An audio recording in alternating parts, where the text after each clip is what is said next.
The ocean. Dark. Silent. Endless. In the late 15th century, the Atlantic was not just a sea. It was a mystery. To many Europeans, it was the edge of the world. But one man, driven by dreams, by ambition, by faith in his vision, believed he could cross it, and reach the riches of the East. His name was Christopher Columbus. And behind him stood the power of Spain. A kingdom ready to gamble everything, on a voyage that would change the world forever. This is the story of the Spanish explorations of the American continent. A story of bold dreams, uncharted seas, empires built, civilizations destroyed, and destinies reshaped. Before Columbus set sail in 1492, Spain was not yet the global power we know from history. It was a land divided, scarred by centuries of war. For over 700 years, Spain had fought to reclaim its lands from Muslim rule in a struggle known as the Reconquista. And in 1492, the very same year Columbus sailed west, the last Muslim kingdom of Granada finally fell. The Catholic monarchs, Ferdinand of Aragon and Isabella of Castile, stood as rulers of a united Spain.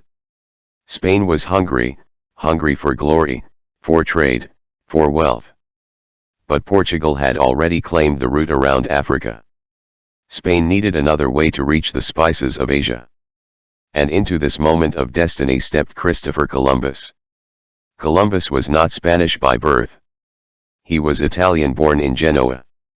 A sailor, a navigator, a dreamer. He believed the earth was round, something many already knew. But he believed Asia could be reached by sailing west across the Atlantic. Kings and queens had rejected him before. But Isabella of Castile listened. She saw in his plan a chance to rival Portugal, to bring Spain wealth, power, and perhaps, souls for the Catholic faith. So she agreed. 3 ships were given: the Nina, the Pinta, and the Santa Maria. And in August of 1492, Columbus sailed west. Into the unknown. The journey was long. Weeks passed with nothing but ocean. Fear spread among the sailors. Some whispered of turning back. But Columbus pushed on. And then on October 12, 1492, land was sighted. It was not Asia. It was not the golden cities of the East. But it was the Bahamas. A new world, though Columbus did not yet know it. From there, he explored parts of Cuba and Hispaniola. He met the native Taíno people, kind, generous, curious. Columbus wrote of their beauty, their innocence. But he also saw something else. Opportunity, labor, subjects to convert, and wealth to be claimed. When he returned to Spain, he was hailed as a hero. The new world had been revealed. Columbus would make not 1, but 4 voyages across the Atlantic. On his second voyage in 1493, he returned with 17 ships, carrying settlers, priests, and soldiers. This was not just exploration, this was colonization. His third voyage in 1498 took him to South America, where he reached the coast of Venezuela. On his fourth and final voyage in 1502, he explored Central America, seeking a passage to Asia that did not exist. But with each voyage, the truth became harder to deny. This was not Asia. This was a new world, vast, mysterious, and filled with untold riches. Columbus had not reached the Indies. He had stumbled upon a continent Europe had never known. With Columbus' discoveries, Spain claimed a new empire. Soon, other explorers known as the conquistadors followed. Hernán Cortés marched into Mexico, defeating the mighty Aztec Empire in 1521.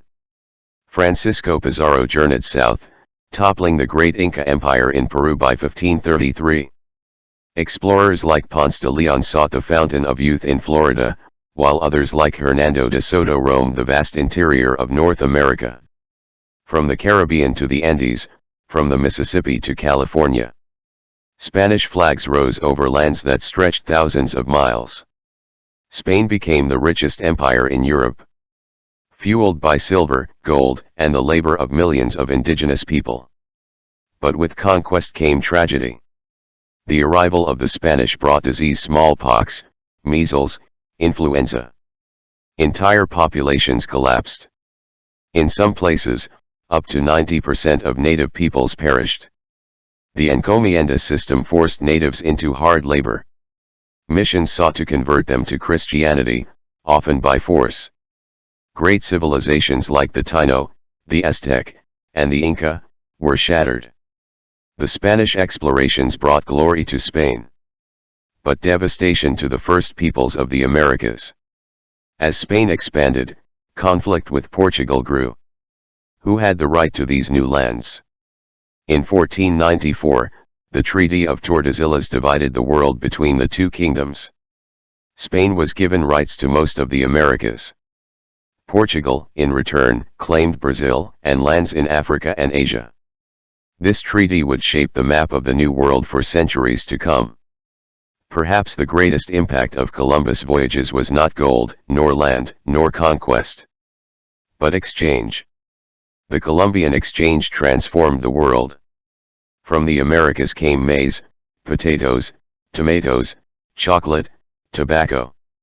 From Europe and Africa came horses, cattle, wheat, sugar, and enslaved Africans. The Atlantic became a bridge between worlds. A bridge of trade, of culture, of disease, of people. And it all began with Columbus. Christopher Columbus died in 1506, still believing he had found Asia. He never knew the true magnitude of his discovery. Today, his legacy is debated. To some, he is a hero, a daring explorer who changed history. To others, he is a figure of conquest, slavery, and the destruction of native peoples. But whatever one believes, one truth remains. His voyages opened the door to the Spanish exploration and colonization of the Americas. And the world was never the same again. From Columbus' first landing in the Bahamas, to the vast empires stretching from Mexico to Peru, Spain reshaped the American continent. They brought their language, their faith, their culture. But they also brought conquest, disease, and the end of ancient civilizations. The Spanish explorations were a turning point in history. The beginning of the modern world. And it all began with 3 small ships. And a dream of reaching Asia. By sailing west.